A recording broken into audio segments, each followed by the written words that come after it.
ये हरामखोर लुटेरे राक्षस आज से नहीं सदियों सदियों से लूट रहे हैं हमको, और हम इनके शब्दों में आ जाते हैं। शब्दों का खेल बड़ा प्यारा है इन हरामखोरों का, और इसमें इन्होंने माहिरता हासिल करी है। देखो 1935 ब्रिटिश इंडिया रूल, जो कि ब्रिटिश और रियासतें दोनों मिलके देश का बंटाढार किया था, लूट मचा रखी थी। इस कदर लूट की देश की जनता त्रस्त हो चुकी थी, और उस त्रस्त होके इनकी चालबाजी बिल्कुल समझने लगी थी। इनको भगाने के लिए पूर्ण प्रयास किए, काफ़ी प्रयास, और इतने सारे क्रांतिकारियों ने, लेकिन इन्होंने फिर वही चाल चली, क्योंकि चालबाज है ये। शब्दों का हेर फेर करके फिर इन्होंने वही ब्रिटिश इंडिया रूल 1935 को इन्होंने 1950 संविधान का एक घेरा बना के फिर लूटने की तैयारी।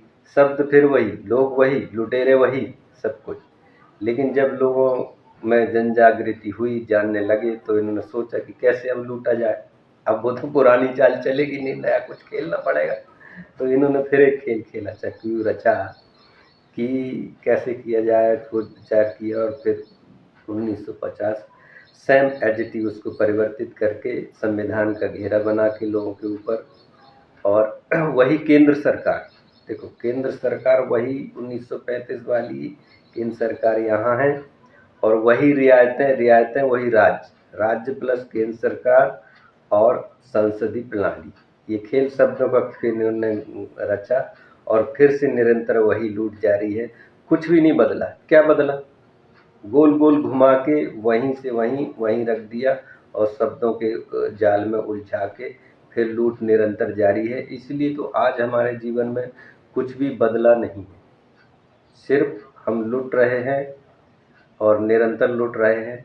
और इस लूट को अगर ख़त्म करना है तो जन जागृति, हर व्यक्ति को जागृत होना होगा, और गांव में बैठकर चर्चा करनी होगी कि क्योंकि ये अंतिम प्रयास है। इनकी लूट की चरम सीमा बिल्कुल चरम पे पहुंच चुकी है, और इनको अगर अब जूते मार के, लात मार के इन राक्षस दैत्य लुटेरों को नहीं भगाया गया, तो ये हमारी सब कुछ, जल जंगल जमीन, रोटी बेटी माटी, शिक्षा स्वास्थ्य न्याय, हर चीज़ पे तो इन्होंने कब्जा कर लिया है पूर्ण रूप से, संपूर्ण रूप से। और ये अंतिम प्रयास अगर देशवासियों ने, देश गांव के व्यक्तियों ने नहीं किया, तो हमेशा हमेशा के लिए ये ऐसा जाल बिछा रखे हैं कि बिल्कुल संपूर्ण चीज़ ये हमारी लेने के लिए बिल्कुल अग्रसर हैं, जिसके लिए हमें समझना ही होगा, और कोई रास्ता है ही नहीं।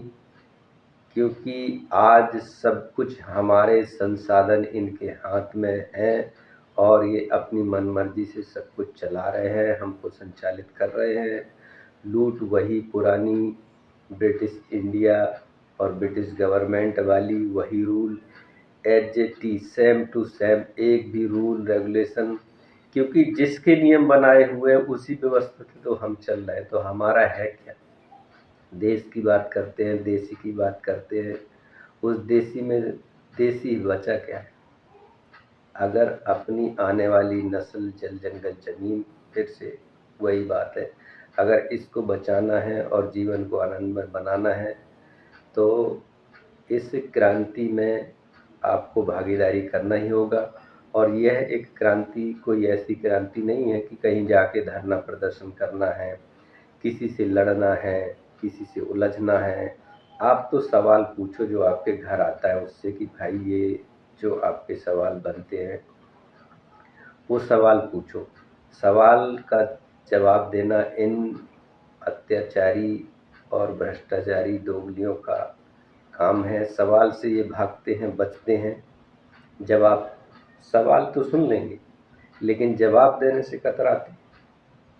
तो जब आप सवाल पूछेंगे और जवाब इनके पास है नहीं, तो ये भागेंगे ही, कतराएंगे ही। और प्रत्येक देशवासी, ग्रामवासी का यह कर्तव्य है कि वो सवाल करे और इनसे जवाब ले, क्योंकि इनको लात मार के भगाने का बिल्कुल समय आ गया है, और लात मार के भगाना ही होगा, नहीं तो हमारा संपूर्ण विनाश निश्चित है। ये अंतिम प्रयास है जो करना ही होगा। और बहुत सारे देश में क्रांतिकारी इस प्रयास में पूर्ण रूप से जुड़े हुए हैं। और आप भी इस मुहिम में जनता सरकार मोर्चा के साथ में जुड़ें और इन भ्रष्टाचारियों से सवाल पूछें। सवाल पूछना आपका जन्म सिद्ध अधिकार है। हर जितने भी अधिकार हैं, अब ये कोई कहता है कि कानून बना के अधिकार दिया गया और ये अधिकार, कोई किसी को अधिकार दे सकता है क्या? आपकी माँ ने जब आपको जन्म दिया, उस जन्म के समय ही सारे अधिकार आप लेकर पैदा हुए। कोई आपको बोलने का अधिकार देगा, कोई चलने का अधिकार देगा, कोई खाने का अधिकार देगा, आप क्या खाओगे, क्या पियोगे, कैसे रहोगे, ये सब अधिकार दूसरे देंगे तो फिर आप हैं क्या? फिर आप कुछ नहीं है, नथिंग, जीरो। मतलब जो जैसा कहे बस वैसा। उन्हीं के लिए पैदा हुए हैं क्या हम? किसी ने किसी ने पैदा किया क्या हमको? तो इस चीज़ को समझना होगा और इनको लात मार को भगाना होगा। जय हिंद, जय भारत।